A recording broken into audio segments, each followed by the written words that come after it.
Do you really need a subwoofer in a small car? Let's break it down. Before we start, make sure to subscribe to my channel so as not to miss my upcoming car audio tips and reviews. Also, drop your thoughts in the comments below after watching this video. Now let's get started.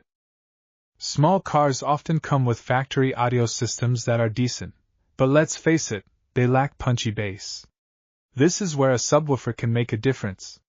Even in a small car, a subwoofer can enhance your listening experience by adding depth and clarity to your music. Subwoofers handle low-frequency sounds, also known as bass. Without a subwoofer, your car's main speakers only produce very little bass. Adding a subwoofer lets your speakers focus on mids and highs while the subwoofer delivers clean, powerful bass. Consequently, you get to enjoy full range, well-balanced sound.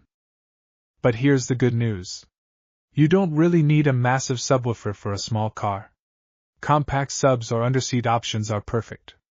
They're easy to install, save space, and still pack a punch. But if you want very deep bass, you can go for a bigger component subwoofer. So, what are the benefits? You'll get richer sound quality, a more immersive listening experience, and your music will simply feel better. The downside? Adding a subwoofer means extra cost and sometimes more effort during installation.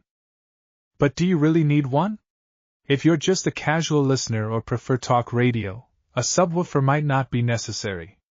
But if you love listening to music with deep bass, adding a subwoofer is a game changer, even in a small car. So, there you have it. A subwoofer can significantly improve your car audio experience, even in a small car.